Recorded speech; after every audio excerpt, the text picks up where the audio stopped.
It's time for TWiG This Week in Google, episode 35. Today we'll talk about the very big news that Google is pulling out of China. We've got a review of something called man packs and some great Google tips. It's all coming up with Gina, Trapani, Jeff Jarvis, and our guest Kevin Marks. This Week in Google is next. Netcasts you love. From people you trust. This is TWiT. Bandwidth for This Week in Google is provided by Cachefly. Cachefly.com. This is TWiG, This Week in Google, episode 35 for March 28th, 2010. Dancing Naked Money.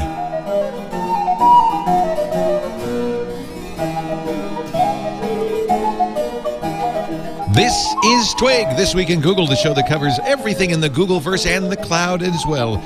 Joining us right now, we're really glad to have the usual cast of characters, including Mr. Jeff Jarvis of BuzzMachine.com and the author of What Would Google Do? The author of The Complete Guide to Google Wave at CompleteWaveGuide.com, Gina Trapani, founder of Lifehacker and blogger at smarterware.org. Hi, Gina. Hi. And our special guest this week, always welcome, love having him, from British Telecom, former Googler and Appler, Mr. Kevin Marks. And every time I introduce you, Kevin, I've got to also say the father of podcasting, because he was the first to demonstrate using an RSS feed with enclosures to distribute audio files.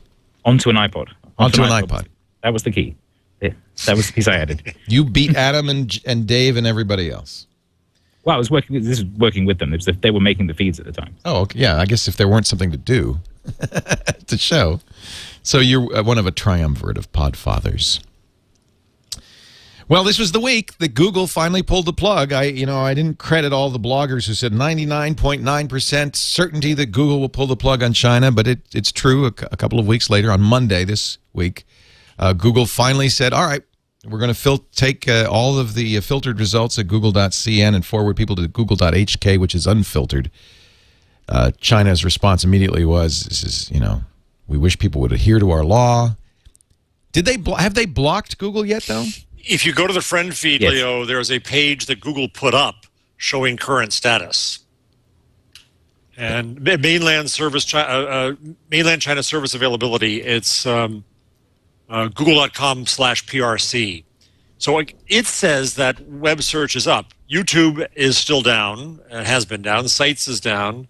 As is and Blogger. Is down. Yep. Now, by web search being up, does that mean that it's redirecting to Hong Kong? I would guess so, since that's what they're doing. Yeah, so it means that so they haven't blocked that then. China could, and I'm sure will at some point, just say, hey, if it's google.hk, you're not getting in. Or Google, I mean, they're already blocking google.com, so if it's google.hk, you can't get in. But do we know whether or not they're doing that yet? Go ahead. Oh, I'm sorry, no, I was just asking you, do we know whether or not they're blocking HK yet? Well, it says they're not, according to Google. But Kevin, you said you thought they were. They were blocking stuff that goes to it. So what they're doing is they're blocking certain searches. Depending what they do keyword-based blocking as well. So depending on what you search for, it may not get through. So if you search for Falun Gong, even though you're on google.hk, you're not going to see any results. Yeah. It's what they do with CNN. They don't block CNN in China. It's just if something they don't like is on CNN, it goes black. Yeah. You're sitting in the hotel room. You're watching CNN International. All of a sudden, it goes black for 2 minutes, and it comes back. And well, somebody must have been talking about something the Chinese government didn't like. It's not even subtle yet. No, it's not. And it's obvious. And everybody in China knows that that's what's happening. It's just... I mean, how many people do they have doing this? It seems like this giant game of losing game of whack-a-mole. I mean, they've got to have hundreds and hundreds of people figuring out what's okay and what's not, and blocking it. I mean, am I being totally naive? I mean, I'm sure that a lot of it is automated, but no, they got a lot of people in China. China's full of. In fact, if there's one resource China has, it's people. It's people. Yeah, it's the Censorship Full Employment Act. Yeah. Yeah, it's made of people. So here's that page: mainland China service availability. And, those still green check marks is all the way across from for web search. But I guess that would mean merely that the service is getting there, not whether it's being, somewhat. So there's Rebecca McKinnon's congressional testimony on this. I just put the link in. Yeah, I see your link here. That was very good because she discusses what it's actually like inside China. That's definitely worth reading. So she talks about a bunch of things that they do, which is like even more subtle, even more insidious. I'm trying to remember the exact phrase. But she's a Princeton professor. Is she in China right now? She goes back and forth. Okay. She goes back and forth. She teaches there, and of course, former CNN journalist and producer. Yeah, that's right. I knew. I'm follow her on Twitter. I knew. Rebecca is great and knows her stuff. She was one of the founders with Ethan Zuckerman of Global Voices at the Harvard Berkman Center. Of course. Yes. So she talks about the Chinese refer to it as self-discipline. So they don't actually give you a blacklist. They just say you should know what to block. So part of the point of this is that it's a chilling effect. It's not they have some automated blacklist stuff, but the other thing is if something gets through and they will hold you responsible for it as an ISP. So when you say you, it means the ISP. Yes. So are there independent ISPs in China? I'm not sure. How independent anything is in China is subject to question. Right. But the point is, if you run a business there that connects stuff to the internet, you're expected to have self-discipline about what is shown. Self-censorship due to surveillance. Right, and backed up by surveillance, and backed up, as you say, by people actually looking at it and complaining to the government and passing stuff back and forth as well. Yeah. They expect you to rat on your customers, and of course, they also have recently implemented a requirement that if you want to have a Wi-Fi access point in China, you've got to submit a picture, photo ID. I mean, you've got to basically register with the police. And the only company that's followed Google, has had the guts to follow Google, of course, is oddly enough GoDaddy. Well, now, wait a minute. If you ask me, this was the most cynical thing. Bob Parsons is known for this crap. Cynical, like, no, Leo, but the no, wait a minute. It's 0.01% of their business. Nobody registers GoDaddy domains. Principle that if you register domains in China, they have to hand over full ID and photos and all kinds of stuff. So they say, well, we're not going to play, but really, it's a press release. It's not. It costs them nothing. By the way, was just their way of saying we're the first company to follow suit with Google. They were just trying to ride the coattails. That's my opinion. I don't want to give them any credit. I think their commercials were getting blocked and they had to leave. Danica Patrick is not allowed. No, I think this. I mean, GoDaddy is one of the most cynical, repulsive marketing companies ever, and I completely. I think you're being cynical now, Leo. Gina knows what I'm talking about. I am right there with you, Leo. Right there with you. I'm loving this. I give them no credit whatsoever. Google, on the other hand, and there was some debate. We were talking on Windows Weekly, and Paul Thurrott saying, too little, too late. I give Google a lot of credit, regardless of the fact that they didn't do it early on. And there was a great article in the Wall Street Journal that says it's Sergey Brin that was the force behind getting out of China.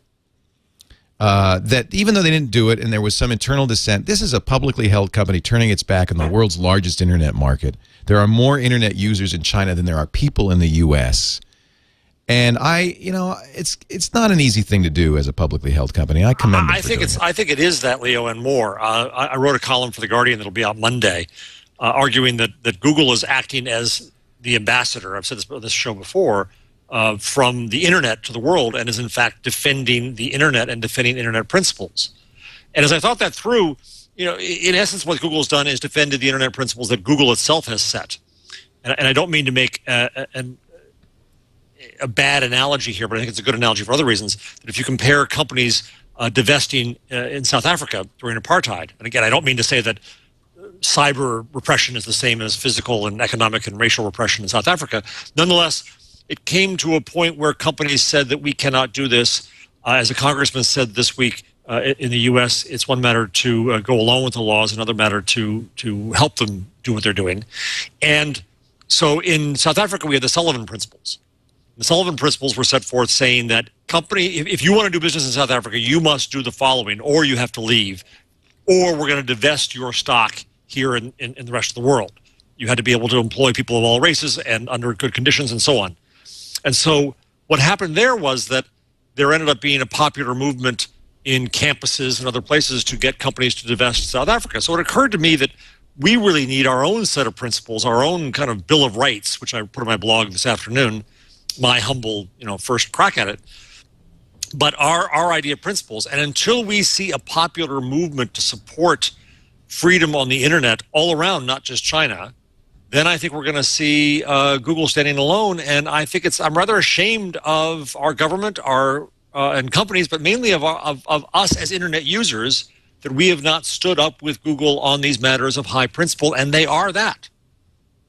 You agree, Gina? You think that Google is not being cynical, and that they're actually, this is a bold, brave thing to do? I do agree, but you know what? I'm going to play devil's advocate, right? So the opposite argument, the opposite way to look at it is that by pulling out of China, they're going against their corporate mission, right? Which is to organize the world's information and make it accessible and useful to everyone. I could see, and I don't necessarily think that, but I can see somebody saying, if Google can make some of the world's information accessible in China on their terms, shouldn't they be? I don't they think couldn't that. On their terms. That was the problem, Gina. They couldn't. And so what they said was, these are our terms and our principles. We will serve you in China, but only under our principles, not yours, China. You know, right now, Google's got the best of both worlds. They're still doing business in China. They're still usable. And a few things are filtered. And they can say, hey, we did it. And we haven't lost the market. They should have done it originally. Yeah. Kevin, what do you think? No, I think this is a personal thing for Sergey. I think that is true. I think he was always the one pulling back on that, and they've talked about that before. And so that makes sense for him to be leading the discussion of it in public.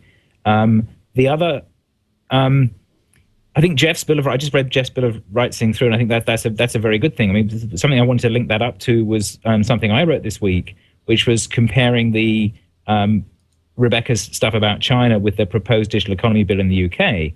Where they are proposing to let people arbitrarily disconnect. Now, it's not government censorship. In this case, it's music industry censorship. Copyright holders can take you off the net, and it's like sort of DMCA worse.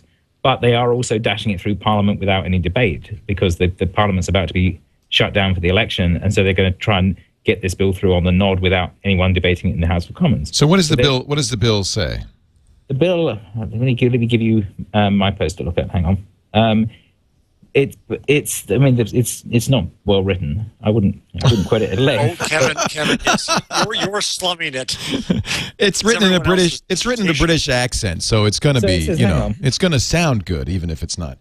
So we're going to pay us. Power to grant an injunction against a service provider, requiring it to prevent access to online locations specified in the order of the court for the prevention of online copyright infringement.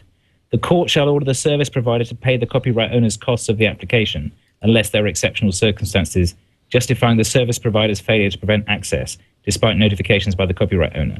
So they're basically asking for the ability to get an injunction, that the copyright holder's costs can be paid if they get that injunction, and that the copyright holders expect to be able to demand that the ISP not just takes down, but blocks access to a site on allegation before they go to court. That's, this is clause 18 of the bill, so that's sort of big and pretty scary.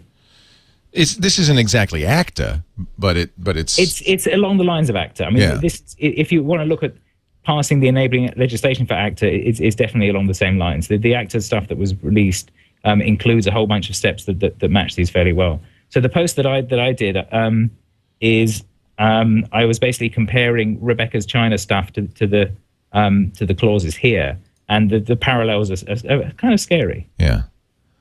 Oh, you got it there. Okay. Yeah, it's right here. BPI's China-like clauses. This is the BPI is the digital. The British phonographic industry. That's what they're called. It's the phonographic industry is right. Jeez Louise. So if you actually this bill is a fairly nasty bit of legislation anyway. Yeah.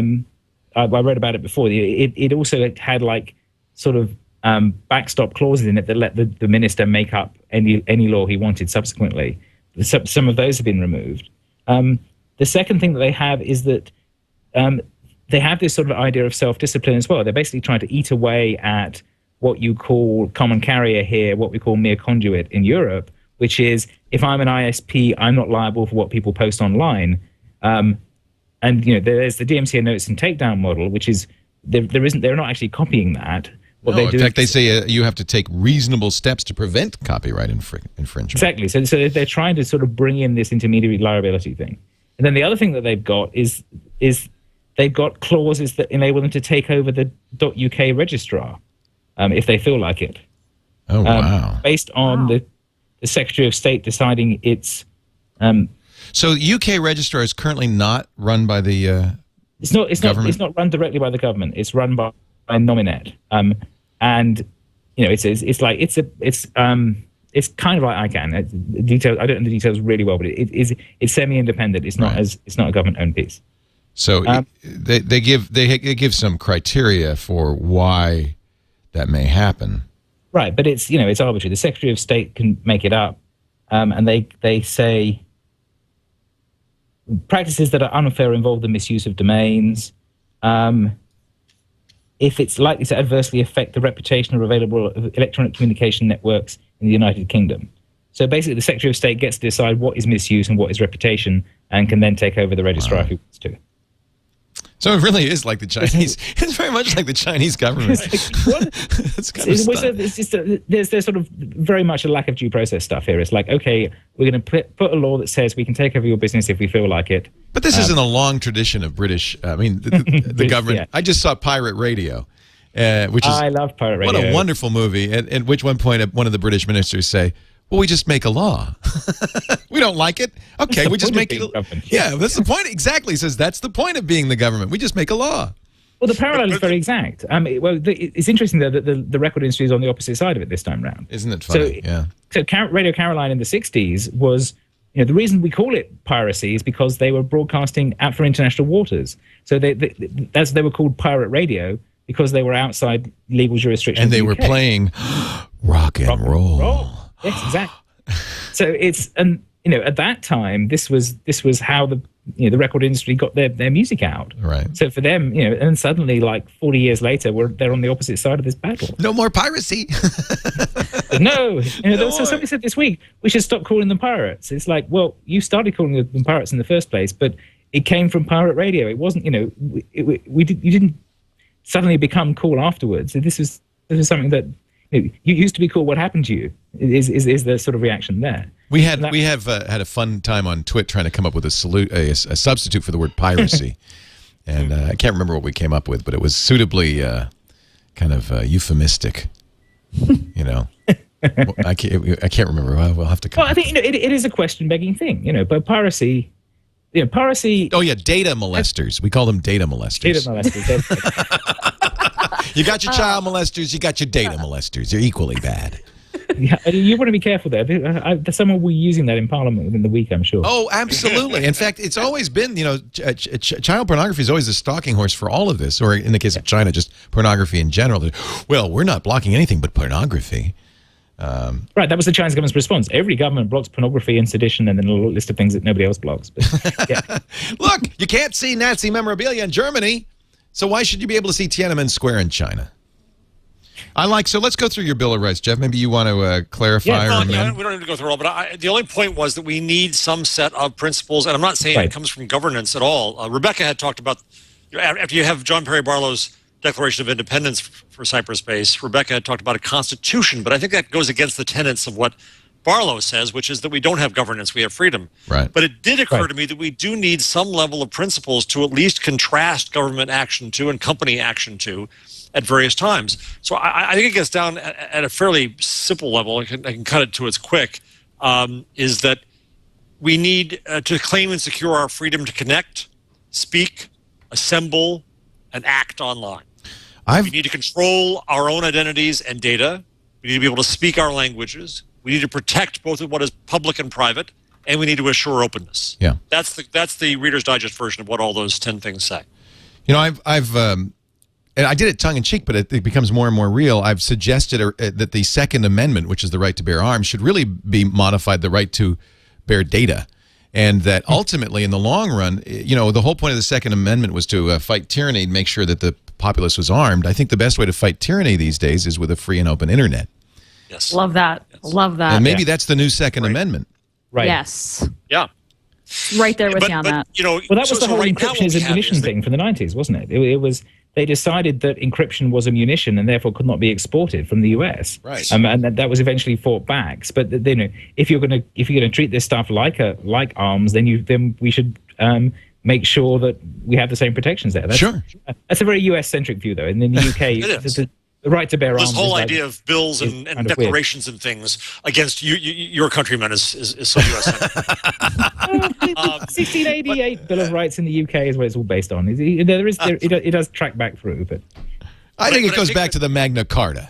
Yes. Well, that was my other blog post. I did the digital economy bill compared to the Magna Carta as well. Oh, I like that. That was a lot of fun because the Magna Carta is actually very liberal. It has this this law does now. Let me try and find Who's the nobles this time around, though? Us? Well, you know, the irony is that that this was proposed by Baron Mandelson. This was the Labour government brought back Peter Mandelson from the European Commission. Oh, you're kidding! The Magna Carta was suggested by a baron named Mandelson? No. Oh, okay. Now that would be good. The Digital Economy Bill was suggested by Baron Mandelson after the Labour government gave him a peerage to get him back into politics because he couldn't be elected anymore. Right. And Magna Carta has these really nice clauses about trivial offences and we should not seek to procure from anyone, either by our own efforts or by those of a third party, anything by which any part of these concessions or liberties might be revoked or diminished. Should such a thing be procured, it should be null and void, and we will in no time make use of it. So it has, they have an escape clause that's the opposite. He has an escape clause that says, I can make up new law if I feel like it. And they have an escape clause that says, if we do something that infringes your liberties, then it's expressly illegal. Right. So it's when we read freedom is an old idea, I guess, is what we can all say, and that the means of freedom change over time. But the concept is the same, and I think a free and open internet, I think anybody who listens to this show can agree, has become a vital freedom. Right. So when we face the lack, not only the lack of freedom that the Chinese have, but the implications of hacking and all that on the internet, and what's happening in the UK now, who is fighting for this? Where's the popular outcry on behalf of our internet? It's ours to lose. And so right now we have, I think, just Google, again, operating because, as usual, they kind of fill in the void that no one else is filling. And so they're standing up. They're acting as ambassador or army, but to what principles? Their own. Right. And I think I still salute them. I think God bless someone is doing it. Someone has to do it. Someone has to fight for the internet. But I'm rather ashamed of our community that we're not out there. Well, there is a site. I'm trying to find it. There was a anti-Mandelson site. You probably know what it was. There were several. If the Open Rights Group is Open Rights, that was the one. Yeah. Open Rights. It was openrights.org, I think. Openrightsgroup.org, I think it is. It's actually quite long. Yes, you're right. Openrightsgroup.org. It's org, so we couldn't get it org.org because that would be weird. But it's the Open Rights Group. Yeah, that's it. So they've been helping coordinate the opposition. There's lots of other opposition groups, but I'm involved with them. I'm on the technical advisory board and have been involved since its founding. And this is a big campaign issue for them. But the challenge is that all the three front benches of the main parties in the UK are sewn up with this. So it's actually very, I think, it's the property. They're trying to lobby the individual MPs in the UK to get them to actually say, no, hang on a minute, we're not going to rush this through in 45 minutes on the last day of Parliament before the election. Right. Can we actually stop this and go back for a debate? Because there's a whole bunch of controversial stuff in it. So the Open Rights Group is kind of the EFF of the UK. Yeah, that was the original sort of thinking. The EFF is a bit more lawyerly. The EFF employs a lot of lawyers and actually a lot of legal challenges. The Open Rights Group is more like policy and debate, and less actual. So they're more like Epic, maybe more like Epic than EFF. Yeah, maybe Well, it was founded with the intention of being a British EFF. That was Danny O'Brien, who works for the EFF over here, or did until recently, was the original person who proposed it in the UK. We interviewed him on Floss and talked a lot about this. Yeah, on Floss Weekly, our open source show. Father of life hacks. No, yeah. I didn't know that. Danny coined the term life hacks. Oh, that's neat. Yeah, he's the whole reason why Lifehacker exists. Yeah. It all comes around. Yeah, it sure does. It sure does. It's one of the things that's always wonderful about I mean, maybe it's a bad sign, Jeff, to your point, is that it's such a small group of people doing everything, right? We all know each other. I've been kind of fascinated by the reaction of the people. Like, there's a Guardian piece called "How China's Internet Generation Broke the Silence," and there are these photos of Chinese people leaving flowers on the Google logo outside the Google China office. Oh, wow. Which struck me as, I was like, that was wow, so brave. Would I have shown up there and done that? So brave. With people taking pictures and media? I don't know that I would have. But I love this piece. Is a graph kind of halfway down the story that talked about the ways that people post about this online with and go around the censors, right? So this is the thing that I want to know is like how are the internet savvy people getting around this problem? And I kind of love this. It said, users are increasingly creative in the ways that they elude restraints, perhaps using analogies to discuss topics, and increasingly open in their mockery of them. Deleted sites have been, quote unquote, been harmonized in reference to calls for a harmonious society. Censors are referred to as river crabs because in Chinese, those two words together form a homophone for harmony. Chinese is, by the way, wonderfully suited to this kind of stuff. Mm-hmm. It's a language that's made for misdirection, and I mean because it's a great history of it. So I'm not surprised that they've chosen that. You can't suppress this stuff. It's like water. You cannot suppress it in the long run. Gina, do you go back to what you said before? I'll put it bluntly. How cynical are you about Google's motives in this? Not very. I think I probably should be a little more skeptical. I think I always should too. But so it was more devil's advocate. Yeah.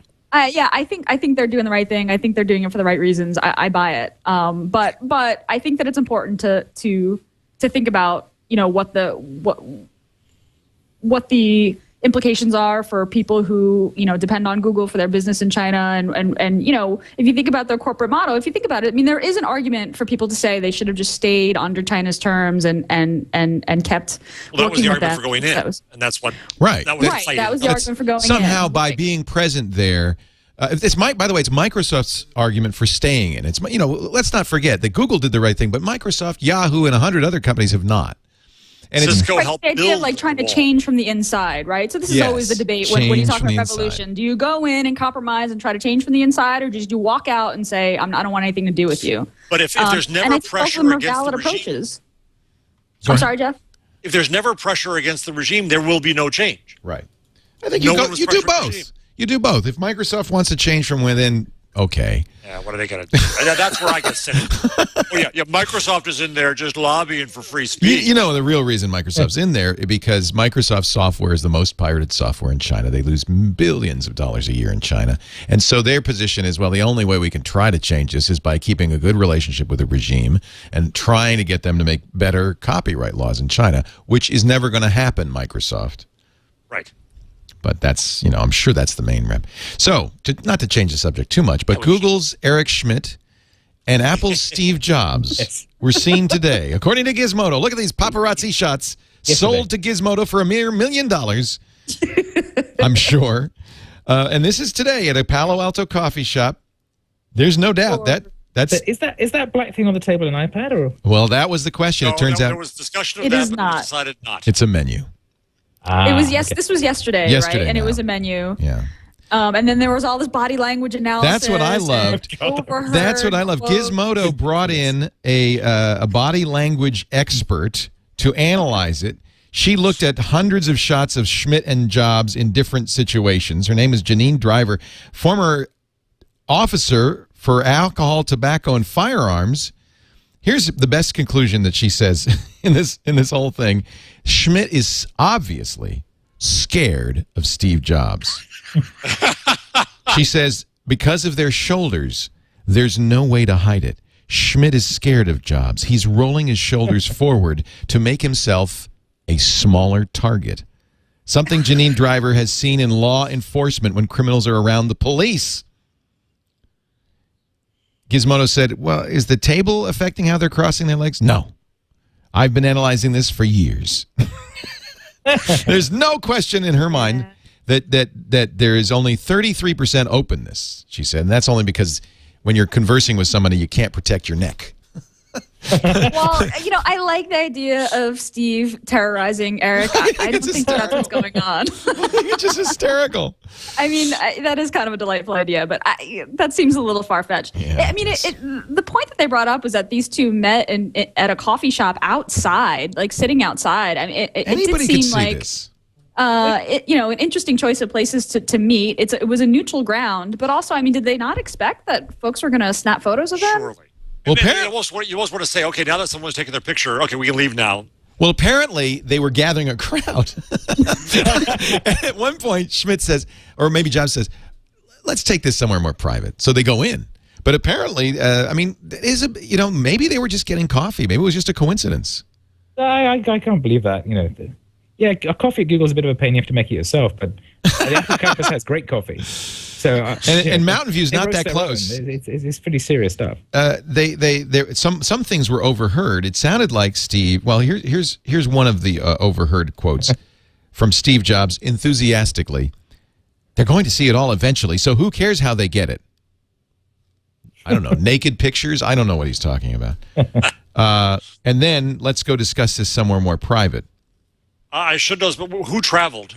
This was closer to whose headquarters? This is Steve hangs out in Palo Alto. He lives there. He lives in Palo Alto. He has a house So there. This was Eric traveling to Steve. It was Eric getting to his neighborhood, maybe. Yeah. Maybe. Where does Eric live? Does he live in It's Woodside? Mall, so it's closer to Google than it is to Apple, but it's close to Steve. Yeah. Yeah, it's like right by his house. He walks down this street all the time. Well, it's not really Actually, no, it was in the Town and Country Shopping Center. Yeah. He has no reason to be there. You think Steve Jobs goes to a shopping center? Or Eric Schmidt for that reason? Where's the limousines parking? This was a I just love that meeting. we're having this conversation at all. I mean, this is what we have, right? These are our celebrities. Man's got to buy the turtleneck somewhere. No, I think he has people to do that. I swear to God, this is an intentional meeting. There's no way Eric Schmidt and Steve Jobs show up at a coffee bar in a shopping mall without planning. You don't buy that, huh? All right, enough celebrity analysis.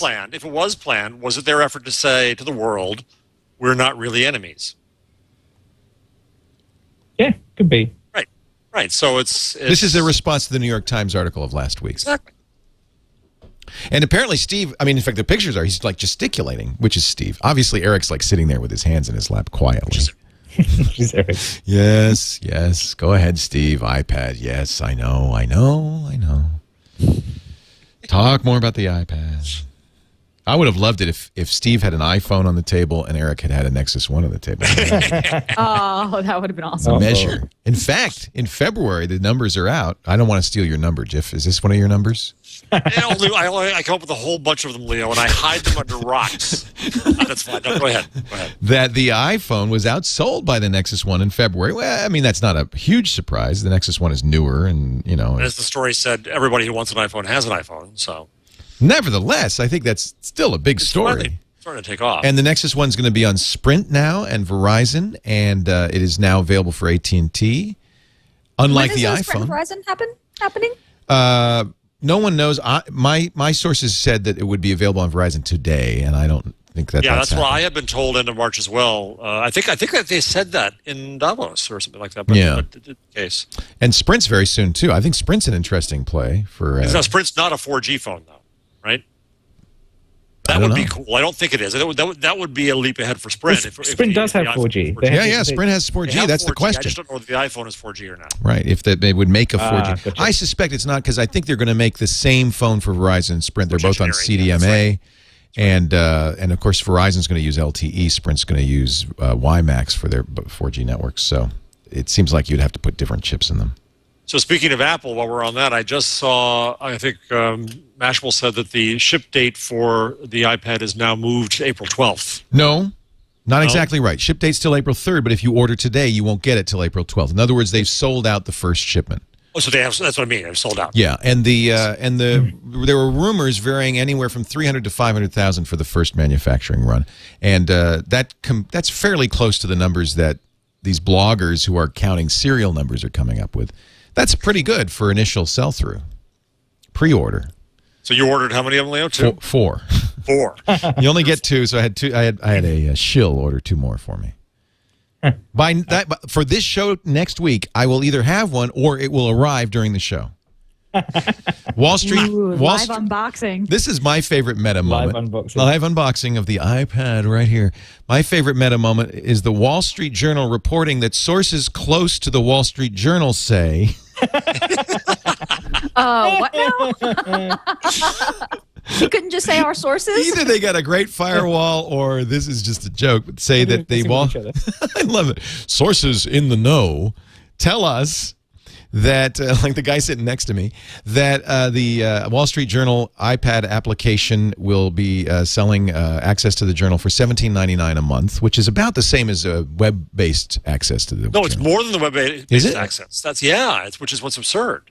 I thought the web was $175 a year. What are they going to have? Dancing naked money? How do you make it worth more than the web? That's a good point. Especially in finance. Sports Illustrated, swimsuit edition. Okay, I can understand the higher price in the marketplace. Oh, you haven't seen the Wall Street Journal swimsuit edition. But, geez, yeah. Hot stuff. How does that compare to the Wall Street Journal subscription on the Kindle? Kindle was, I think. This is probably another. This is another. Is this another one of your numbers? No. So $14.99. I just had a really boring number you'll never get to. Good. Thank you. The Kindle, Wall Street Journal Kindle. Hold on. But it's $14.99. It looks like. Yeah, I canceled it when the price went up. Yeah, I'm a paper subscriber, and then I got a deal on the. $14.99. $14.99. So is it? So what is it for the iPad? $17.99. That's crazy. Interesting. And to get the web version. Now, Andy Ihnatko told me that there are a few companies that have iPads now. One of the problems if you're making iPad applications is you're developing in an emulator. Right. Which is totally bogus. You'd like to ship, but you'd like to ship day of, right? Because the store will be the smallest it'll ever be, and you have the best shot at getting the attention of your potential customers. On the other hand, we don't know. I mean, if there's a showstopper bug that you didn't notice until it actually ran on hardware, how long for the update? Right. It's an interesting. For Apple to reapprove it. Yeah, you really risk a bad user experience. However, Apple has, according to Andy Ihnatko, seeded several companies, including the Journal, the New York Times, and Electronic Arts, with iPads. So those companies. I know that's the case from my sources in one of the publishing companies, and they do have to be in a windowless room, bolted to a table. Right. Wait a minute. Serious. Yes. You're joking. Windowless room, guarded, locked, bolted to a table, so that you cannot even pick them up when you work with them in that space. That's what Steve Are was. you serious? Steve was explaining. That's right. I mean, this is like replicating Apple conditions. Yeah, they're famous for this. When they're building new hardware, I've had this when I was.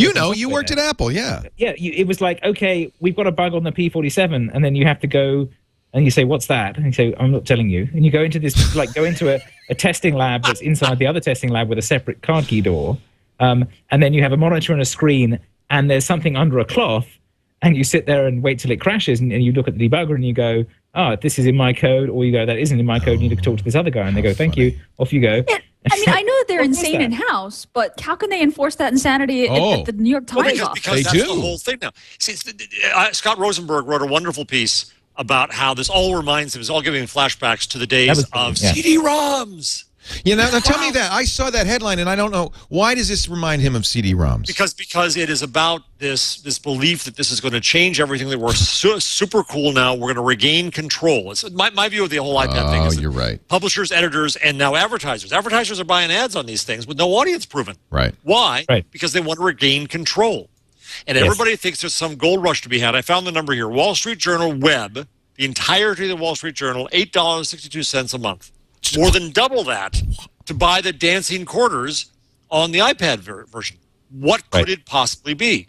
Advertisers coming on. Well, we're going to now, focus your attention on our ad and nothing else, as if we're not going to click off. And that's what they see in this iPad, and they're just fooling themselves. So all these publishers think that this is their salvation, so they'll do whatever Steve says, because finally, thank you, Steve, you've given us back our control. We will force people to go from page 1 to 100, and that's the way media should be. Well, sorry, the link broke that. Yeah, watching that Wired demo of their iPad thing, I was completely having CD-ROM flashbacks. I was building CD-ROMs in the early 90s and building these damn mock-ups and doing all this stuff, and it's like, this is the kind of stuff that we ended up having to make for the the publishers to try and persuade them to do this thing. And the successful CD-ROMs are the ones that treat it as a platform for software. Like okay, my 3D Atlas one that I built then that ended up shipping 2 million copies or so did well because it was a way to deliver a software program that looked at the world and gave you interactivity. It was kind of like not quite a Google Earth, but in that flavor. Whereas most of these things were, here's a bad way of presenting the stuff we've already got. And of course, the web devoured them, rapidly. And the other half of that, looking at that demo, was like, why is this special and new? You can have video and audio and graphics and everything on web pages now. We've had this for the last 15, 20 years, 15 years. We've been able to do this stuff. We're now standardizing it so you can actually do it in HTML really easily. Why is this suddenly you need to do a magic application for this? And the difference is, we think we can put a price tag on this and people will buy the application instead. So it's very retro. It's a very bad idea, it sounds like. It's also part of... Go ahead. Well, it's necessarily a bad idea.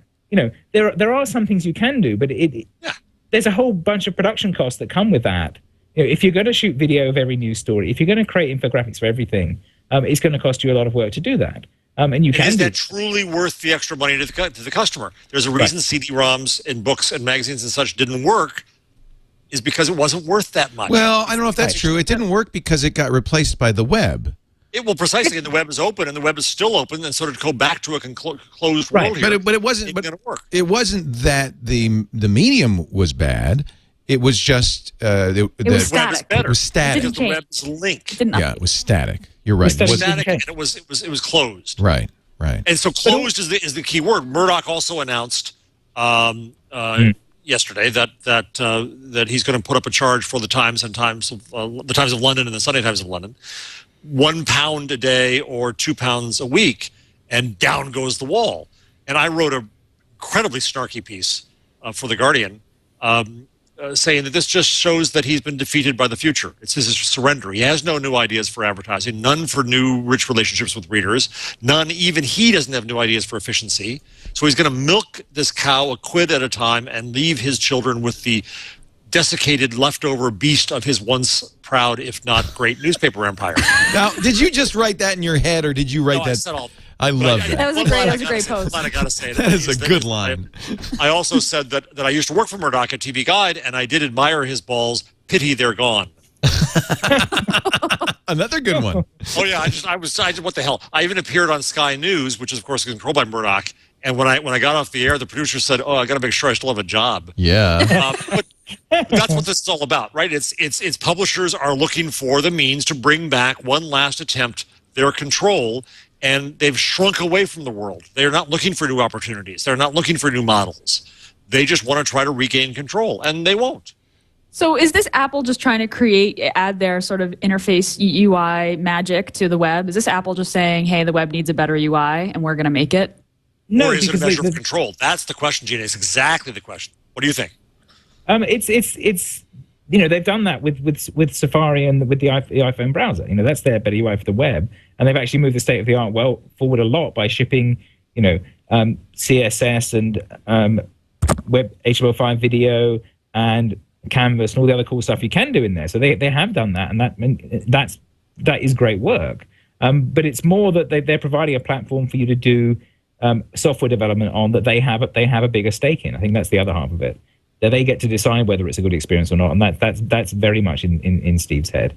So doesn't this go back to, though, then an app-based world, closed at Apple, open at Google Chrome, Chrome OS, etc., Android, and however that we start to move from a page-based web in this vision to an app-based web? I'm not sure that works, but I think that's what we start to see attempts at here, no?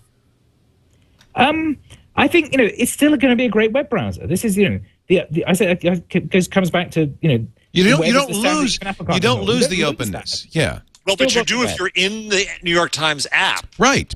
But that was the question you asked last week, Jeff. Was what's the difference between New York Times on the web, which works on the iPad, New York Times in the app, which works on the iPad? Except the that blue I guess Lego is the difference. The blue Lego. Flash. That's the difference. But if I'm the New York Times, I make sure that I don't, that I have a fallback position. We're in the same boat as a content creator. We're creating an iPad app, But that doesn't mean we won't put absolutely everything still on the web, and you can take your choice. Right, but all I'm saying is the architecture changes in an important way. On my iPhone, the best way to read the New York Times is not the web; it is the app. But that's the New York Times choice. They could make it. That's fine, but it's also it takes advantage of the functionality. But it does not give me then the power of the web. Right. It links me to other New York Times stuff. It doesn't make it easy for me to search and link out to the web, which is true not just the New York Times, but all the news apps that I know of, The Guardian too. When you make an app, you're making a closed world again. Even if you're not trying to close it, it just kind of becomes more closed because it's your app, and you're not trying to build a whole browser. And if you take the iPad, which will only do one thing at a time, and you're in the app, to go out to the browser becomes a bigger investment. No.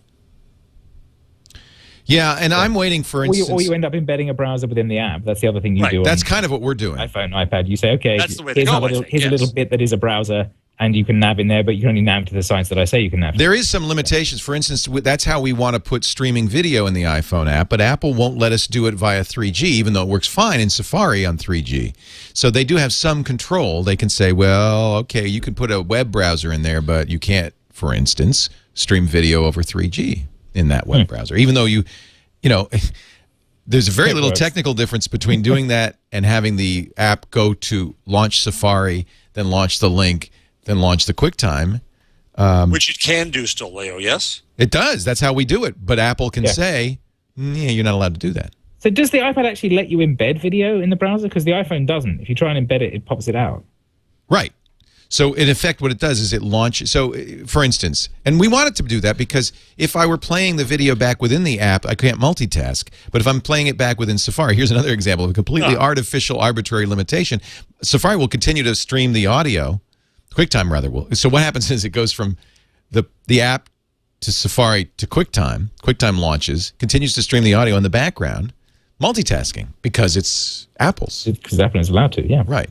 So that's how we kind of allow you to listen to. You can be listening to this audio and still be doing other stuff on your iPhone, but Apple gets to choose whether that's going to be a behavior allowed in the App Store. And are you writing the same app in Android?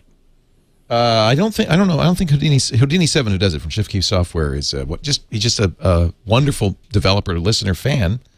And I think he's only doing it for the iPad, but we're certainly looking. We'd love to have an Android version. The stuff already works. You have an Android app. Well, you know what's interesting? The streaming video. So if you go to live.twit.tv in Safari on the iPhone, we can give you a click link playthrough that will give you streaming video live on the iPhone. It doesn't work on any other platform. Right, because it's using that proprietary Apple thing, yeah.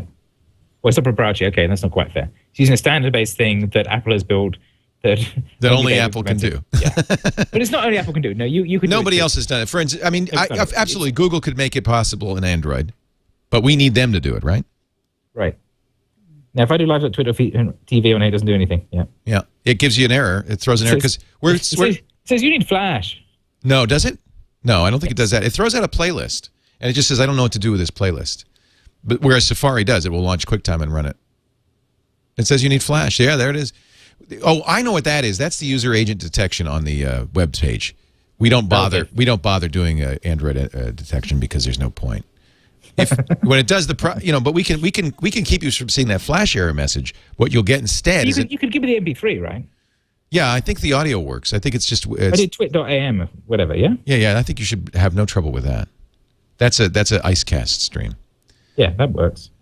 So what happens? I think obviously our designers changed the user agent detection because we didn't want to throw an error when you click that play live video link in Android. So we just say no, you can't do that. We don't give you the mobile page, but we give you the mobile page on the iPhone. Anyway, boy, that was inside baseball. I'm just talking to the inventor of QuickTime, so I thought I'd have a chance to ask a question. Inventor, I can get him on. Implementer. What was your relationship to QuickTime? I did implement live broadcasting in QuickTime and video capture for OS X. I believe I'm talking to the right man. No question about it. Hey, congratulations, Gina. Your think tank app, the app that you're doing for Anil's company. Expert Labs. Expert Labs is now a Google Summer of Code project. Yes, it is a Google Summer of Code project, which is very, very exciting. So if you're a student, you can. We applied to be a mentoring organization, and we got accepted, which means that students who want to spend the summer contributing to an open source project and making even a little money doing it can apply. And I'm going to mentor. I think we definitely get one student. I'm not sure if we get more than one, but I'm going to be doing kind of mentoring the student one-on-one. I'm sorry, Jeff? What's the requirement for the students? Ask the dad of a developer student. It's all on the site. SOC, which is Summer of Code, GHOP.appspot.com, and you'll see all the different accepted projects there, and then you can apply for the summer. And all the requirements for students are there. I think they have to be 18. I think they have to be enrolled in a high school or university, I want to say, but definitely check the site. And so you get Google subsidized help in the coding. In an open source project. You get a ton of stuff. You get to be, you get to put Google on your resume. I mean, it's a really great. I think you get paid. Get help. You get a stipend, don't you? Yeah, I get help. So it's a $5,500 stipend. The student gets $5,000, and the organization gets $500. Okay, so and so there's a mentor. You decide on what people in the organization are mentors that mentor the students, and then there's a midterm evaluation and a final evaluation, and it goes through certain particular dates. And students write code for the organization on the project, and mentors help them along, getting experience, contributing to the project, and getting those things done. So it's a win for everyone. And I'm really, really excited to get this kind of help. And actually, we're in the applications haven't opened yet officially, Monday. But we're in the kind of Monday. We're in the point of the process where students are kind of checking out all the different projects, which ones they want to work on. And we've had an onslaught of students on our mailing list making proposals of what they'd like to work on. We have a list of items that we'd like students to work on, but we're also taking proposals from students who install Think Tank and have ideas. I'm certainly open to new ideas, and some great conversations have come out of it already. So I'm really, really excited about that. So if you want to spend the summer coding and work with us at Think Tank, definitely check it out. Check out the SOCGHOP.appspot.com site, or just Google Summer of Code. That's probably why they have such a ridiculous URL, because they want you to Google it. Maybe it's some sort of qualification. It's an IQ test. Yeah, exactly. I think Jake can do this.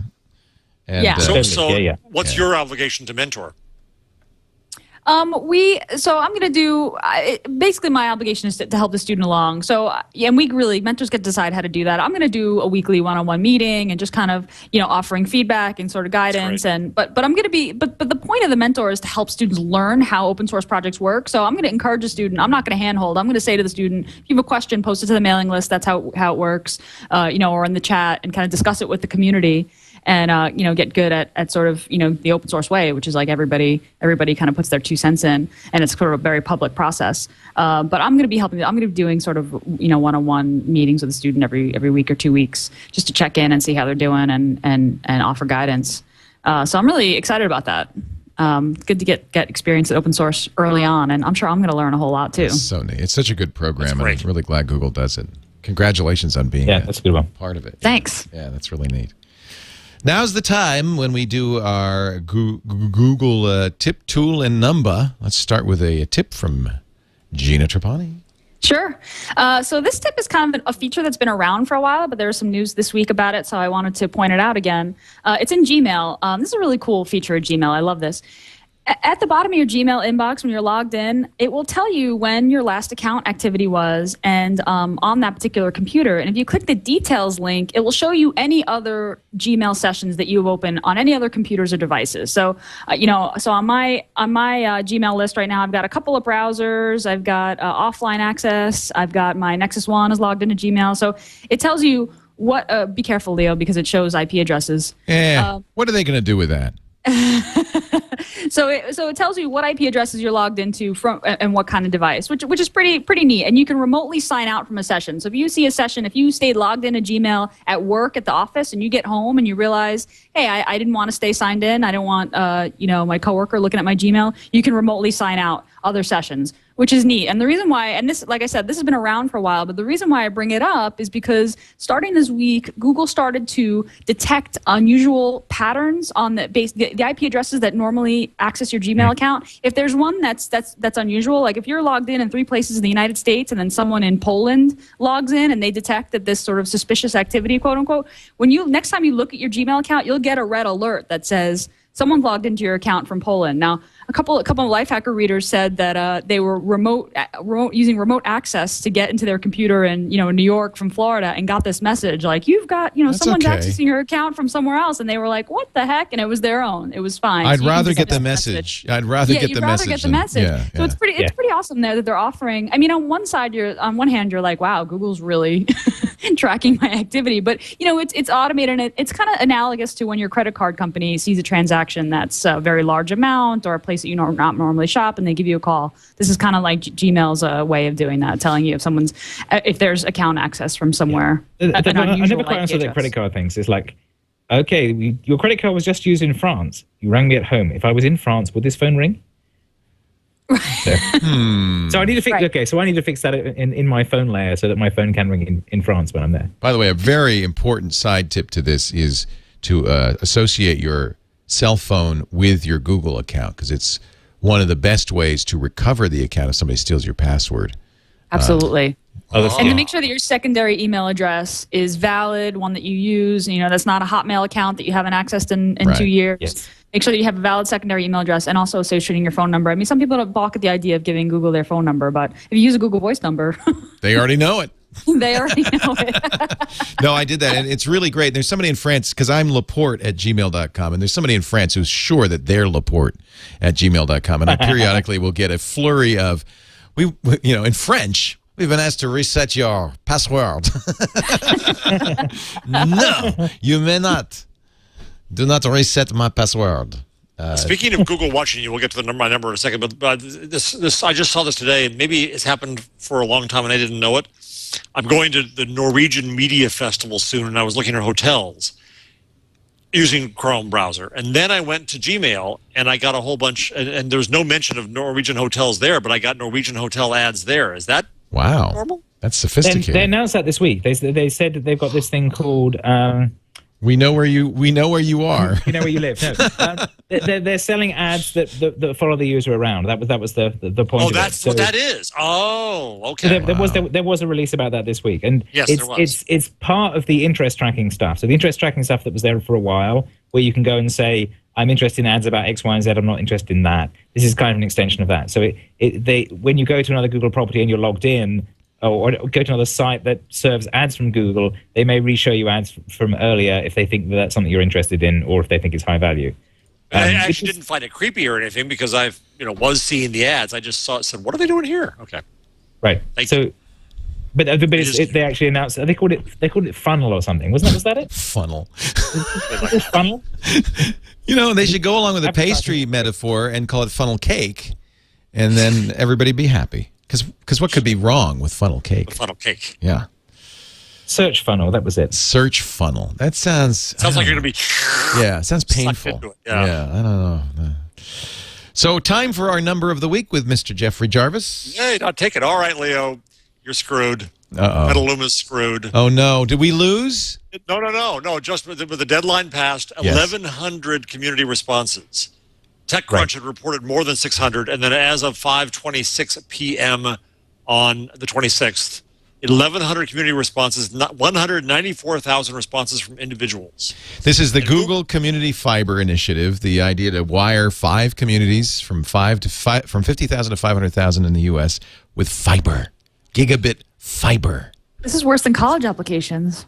It is. Yes. It is. You have less chance. It strikes me, I work for a company that can run fiber. You want fiber to run something to us? I want fiber in Petaluma. Can we get gigabit fiber from BT in Petaluma? We know how to do it. Yeah, but you're British. That's across the pond? Oh, no. Yeah, there's a bit of BT that lays the fiber for the UK and doesn't have the countries do. Okay. The challenge is, and the reason Google's doing this is to make the point that at the moment this is stitched up by lots of local monopolies. Right. And much more so that in the U.S. anyway, The copper companies have monopolies and have a vested interest in amortizing the cost of installing the copper. They don't want to put fiber in. Well, right. But the other half of this is that generally, there isn't open access in the US like there is in the UK. In the UK, BT runs the fiber, sells it to themselves at the same price they sell it to everyone else, and everyone can run services over the top of it.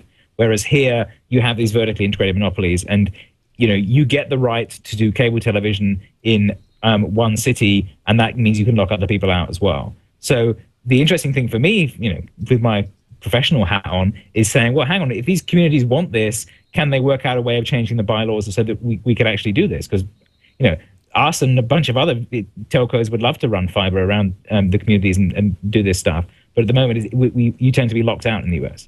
Yeah. At the same time, Verizon Fios, which I have and works wonderfully and far better than my cable company did, just said this week that they're going to basically run down their installation of it. In towns where they are, they'll finish, but they're not going to go into new major markets. No, so that's it for us.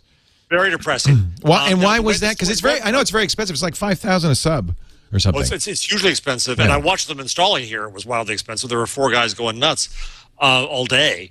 They said that they had a goal of a certain number of subs, and they're going to reach that goal, and that's kind of it. But I find that very depressing because I loved the competition. Right. And you can see that if you go to the official Google blog and see the response on the Google Fiber, they did little dots for governments, but then they did big dots for any area where more than 1,000 individuals reached them. Oh. Right. And it's interesting to see the popular appeals that came up.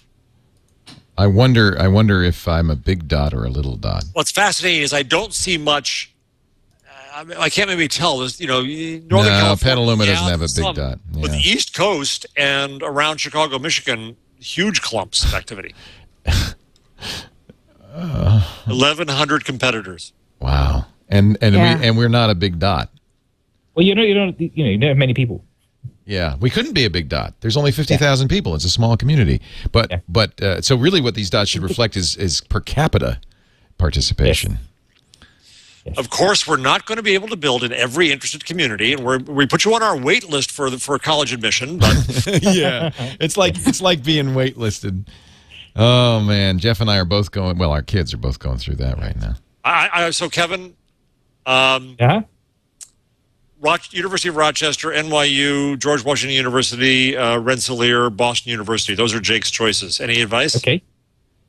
I don't know the U.S. universities that well. Rochester. I didn't say that. I know people at Rochester because Liz Lawley's there. Yeah, I was going to say Liz is there. Yeah. There's Lawley's. Liz Lawley. We had her. She was a guest on. She was talking to us about the game that she did with the newspaper there. Yeah. Right. So ping her about Rochester and their programs there. I'll do that. Thank you. It's a good tip. Rochester's supposed to be fantastic. I'm not going to ask you about the schools that Abby's going to. None of them have a tech angle at all. Yeah. Oh, I need to learn this stuff. Oh, you will be. You will. I'm sending my kids back to the UK in my head, but I've got to work out if that's actually possible. So you kind of you learn by default. There's no choice. Yeah, exactly. Well, so when does Google announce who's going to get it? They didn't say. End of the year or something. Something like that, wasn't it? Well, you weren't here, Kevin, but I brought in a member of the Petaluma City Council. I heard that. I listened to last week's show, yeah. I strong-armed Google. Somebody was flying a plane around Google campus on Friday. Oh, wow. Somebody was flying a plane saying, will Google play in Peoria? That's tough, man. I don't know. But see, I'm thinking... You should go down there, Leo. A bunch of little kids. No, Google's not going to be influenced by not going to be influenced by those kind of gimmicks. No, they're going to come up with some mathematical formula for this. Exactly. What's the algorithm? We're going to do city rank. It's a new thing. Yes. City rank. So I got a number for you. Oh, great. Good. This is the Nexus 1 has only 2/3 as many pixels as it says it has. Did you see this article? Yeah, and I thought it's bogus. And also it doesn't have as many to color depth, as much color depth. So the thing is, it has a different kind of pixel. This is total geek out. Yeah.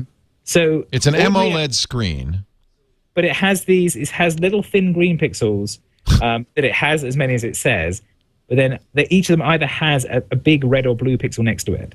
So it has as many green pixels as it says, but it has far fewer red and blue ones, which means that you lose overall color resolution, which isn't that bad, but it also means that stuff gets fuzzier and you get weird fringing effects. And this guy asked this gorgeous thing where he reverse engineered the fringing effects and will give you grayscale images that show color on the Nexus 1 and a grayscale everywhere else. So this is wow, that's interesting. You know, I saw that, and of course everybody who was mad at me for switching off the iPhone to the Nexus 1. All the iPhone bigots sent me this article. I got 8,000 Well, you still got way more links. pixels than the iPhone. You know, Well, I got a ton of links. Like the iPhone's got a third as many pixels. I know, but the article was said... It makes me happy for having the Droid now, because my Droid actually has got that many pixels, and the text display on this is beautiful. Oh, it's very crisp. I really like it. Although I haven't noticed... this is the thing, is you can give me all the numbers you want. Just put an Nexus 1 next to an iPhone and tell me which has the better screen. I mean, it's just not. Yeah. It's just not even close. And I agree. I think the Droid has a gorgeous screen too. But I've found that I actually read text on this now because I read stuff here and I don't feel I need to go over to the computer to read it properly, which is a big change. Right. We're seeing a lot more AMOLED screens coming out at CTIA. I think that that's going to be the screen of the future. And I wouldn't be surprised to see Apple do one in the next generation iPhone. If they ever release a next generation iPhone, they're kind of busy right now. So my tool is an Android application that Google released this week called My Tracks. And I thought you would really like this, Gina, because I know you're a cyclist, or at least you have cycles hanging on the wall. Yes. I don't know if you actually ever ride them. I go in cycles. If I have a good app, then yes. Well, this app as motivator. You will like this app. It's a wonderful app. It's called My Tracks, and I just used it today for the first time. It just came out on the Android phone, and it uses the GPS built into the phone to track you. And one of the advantages, I see you have it, Kevin. You've been tracking yourself. Yeah, this was me playing hockey. Well, I was going to say, what are you doing? Good Lord. That's a random walk. So that's how accurate it is, which is really cool. It's quite focused, but you can see what's going on. Was that the default settings, or did you have to turn the accuracy up? I turned it down to 1 meter to get that, but it defaults to 5 meter every 5 meter. But it's pretty impressive. It's really great, and it takes advantage of the fact that you can multitask on the Android. Yes. So you can be doing other things. You can even turn off the phone and it continues to track you, which is one of the things the iPhone cannot do. And another thing that's really great is there's a social side of this as well. So I just did my my walk to work, which is not that fancy, but you see this nice track here, and then you can tweet it or Twitter it, or you can upload it to Google Maps. It becomes part of your iMaps. So that's really handy. So if I go to my maps on Google, oh, it's not here yet. Maybe it's on. There's a bit of a lag after you upload it. Yeah. Oh, actually, you know what? It's on a different account. This is the. Oh yeah, this that again. Right. Yeah, I have many Google accounts, and the phone is using a different account. Let me log into that other account. But it's really cool. So it uploads it. You can share a link to other people. You can have it. I mean, it's a really nice little app, and it worked beautifully. And I've tried to. There are a number of other apps, sport tracking apps available on Google. There's one of mine. Yeah, I just stuck it in the chat. Oh, good. Okay. So yeah, no, this I like this. It's very nice. It's part of the sort of the self-monitoring thing. The idea of I'm keeping track of stuff I'm doing myself, and it's you're able to follow what you're doing yourself. This was walking around the park over by Anderson Lake. Isn't it great? It's just fun to know that. I don't know what you can do with it. But it's also actually really handy. If you're out wandering in the woods, you can then go back and look at it and go, where am I? Where did I go? Right. And the mapping stuff is less good in out in the woods. You don't have the trails and things, but you can actually see, oh, that's where I left the car. Excellent. Right. So and it doesn't need a net connection. That's the other half of it. Unlike Google Maps and Nav and all that stuff, it doesn't need a net connection. Right. You won't see the map tiles, but you will still get your path there. Because your GPS is always working. The GPS is working. It's storing it locally, and it will upload it at the end. So it's a nice thing. It's a sort of nice self-monitoring thing. It also gives you your speed. Yes, it tells you how fast you're walking. Yeah, there's something really compelling about the self-monitoring apps. I really love that, and I just love software that makes you want to go outside. Yeah.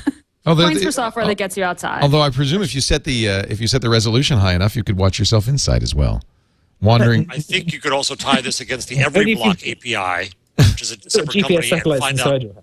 What's the EveryBlock API? That's a company that gathers all kinds of local data. So I think you could see what crimes occurred near your path. Yeah, the mashups on this will be fantastic. Yeah. And is this connected to Latitude at all? No. It's just a separate app, but it makes KML files, so you can put it into My Maps and you can put it into anything else that takes KML. Or Google Earth or Google Earth, or or write your own parser. KML is not that hard. The other tracking apps I've used do not nearly have this resolution. I mean, the fact that I can see that I crossed the street, I jaywalked. You can see where my neighbors stopped me on my walk in, and I had to deviate to go talk to them. I mean, that's really great stuff. I just remember the Family Circus cartoon where the kid would go around and around and around and around. Yeah. So it is using the compass. So it knows my orientation. Yeah. That's really neat. It's clever. Yeah, that's neat. The other half of that is this is exactly Google knows exactly where you are. If you're running Latitude, this is where they know you are. Yeah, Latitude's a problem because if you forget you've got it on, people know inch by inch. It's the ultimate in stalking applications. I can see which bars you were in Austin. Yeah. Whereas this at least is not public unless you explicitly make it public. Honey, I walked by that McDonald's. I didn't go in. I didn't order anything. I walked by. Sure. We know it all. Well, anyway, another nice Android app. It just makes this phone more and more desirable, I have to say. Really enjoyed it. Now, it's interesting because HTC has released the HTC Desire. No carriers in the U.S. yet, but you can buy. I think you'll be able to buy an unlocked version soon. That is the Nexus One updated.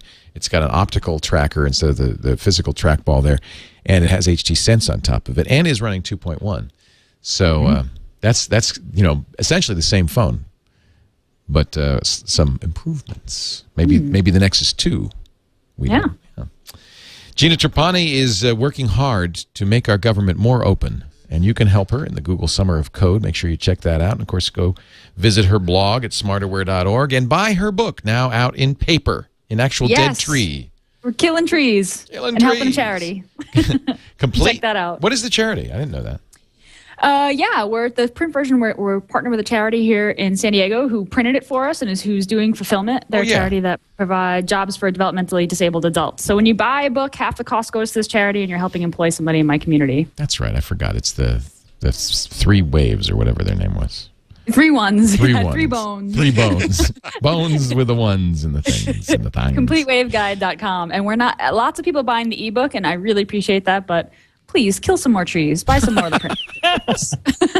It's in color. It's in color. It's sustainably farm trees, I'm sure. Yeah. It's a color paperback. Isn't the PDF color? Well, sure, but I'm sorry, I didn't mean to ruin your marketing pitch, but you should have made the PDF black and white. And then I should have. In retrospect, I should have said. You got it completely reversed. Yeah. You can hold it in your hand. It's a thing. It's right. Like better than the iPad. More socially responsible than the iPad. Yep. Of course, a single app, but we didn't mention that, and I know you bookmarked that the WAV file format. It was released today. Yeah. Yes, literally as we started talking. So what does that change, Gina, for your book? I mean, are you going to have to rewrite the whole thing now? No, well, the book is really for users, much less for developers than users. Okay. But yeah, no, this is exciting. They're ramping up for Google I/O, which is in May. I think there's going to be some Wave action at Google I/O, so this makes sense. But this is great that the Wave document model has been released. That's great because that means we're going to have more printing options. We're going to have a little more options for what you can do with Waves, which right now are kind of limited. So third parties can come along and do some stuff. Yes. I mean, I still think that's the weakest part of Wave. They should throw out their document model and use an HTML subset because I completely agree. Annoying XML format we've got to learn. Yeah. Who needs that? Yep. But I've argued with them before and they haven't listened, so. They won't listen to you, Kevin. Neil wrote that great post when they published it about Google should be using open standards for this. And he was sort of half right in that the dynamic update stuff is not something that anyone else had done in an open way before. So that bit needs to be there. But the actual document format and the transform from the document format to the screen is this entire chain that was basically built on what GWT does. And now they're sort of reverse engineering that and documenting it, as opposed to saying, oh, we should just use HTML for this, which would have got them a lot more traction, I think. Yeah. But still. Yeah. But I recommend HTML everywhere, so we'll discount that. Tends to work. It just works. Kevin Marks, of course, is at Ribbit, ribbit.com if you want to know more. Part of the British Telecom family. It's a VoIP plugin that is available on Wave, as a matter of fact. It is. And everywhere else. It's a general API for doing telephony on the web. So if you're thinking about building web apps that involve any kind of telephony, then have a look at Ribbit because it can do it. One of the things we've just done with it recently is we've got an app called Idol Fanatic, which if you follow American Idol, this dials the phone for you so you can vote. So you just say, who do you want to vote for, and you press the button? You just fill in the votes, and then when the lines open, it dials all the voting for you to save you doing the dialing yourself. Unconstitutional, Kevin. We check that it's actually your phone number first. We validate the phone, so it's within the rules of the American Idol voting process. It's actually a fascinating approach to VoIP. It's like a really interesting addition to the idea of VoIP. Well, the point is it's not just voice over IP; it's telephony over IP. Right. So, right. That means you can do lots of stuff with this. So suddenly, this stuff becomes programmable. And you can find fun things to do with it, and that's we're so used to telephony being annoying. Lady Gaga just did this great song about how annoying telephony is. That's obviously enormously popular. But actually, if you start saying, well, how can we make this less annoying and make it part of the web?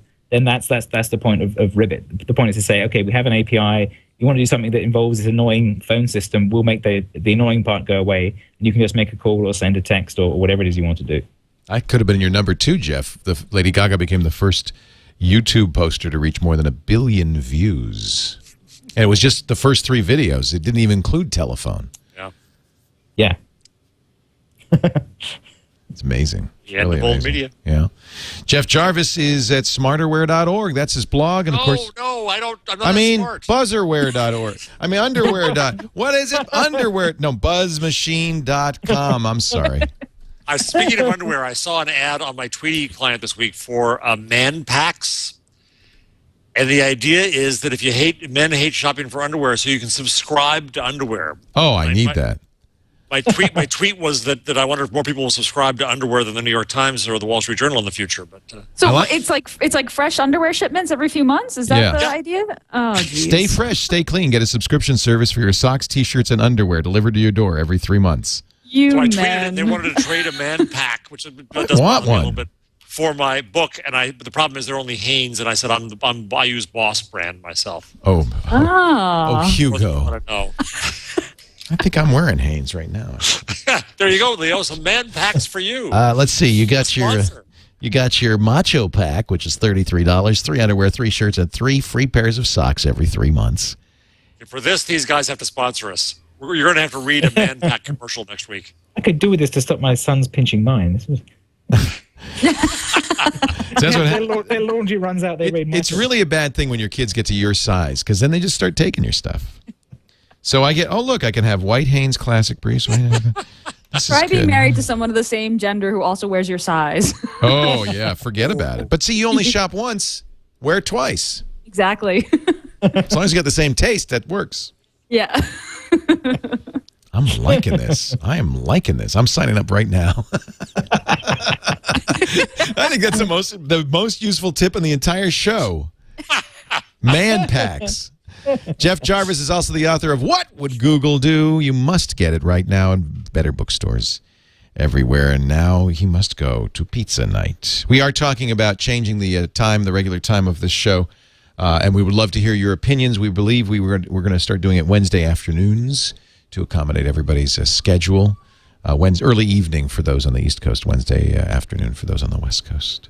But that won't happen for a few more weeks, and we'll give you plenty of notice when that happens. You can watch the show live, as I mentioned, at live.twit.tv every Saturday at about 2:15 Pacific, 5:15 Eastern at live.twit.tv. Subscribe to the show at twit.tv/TWiG.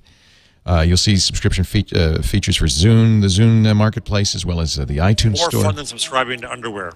Well, maybe not as useful, but certainly more entertaining. And we do video now. So you can subscribe. I don't know if we're subscribing to the... I think, yeah, you can subscribe to the video on iTunes, but you can also, of course, get it at youtube.com/twit in the TWiG channel, if that's not too damn confusing. Thank you for joining us. We'll see you next time on This Week in Google. Bye-bye.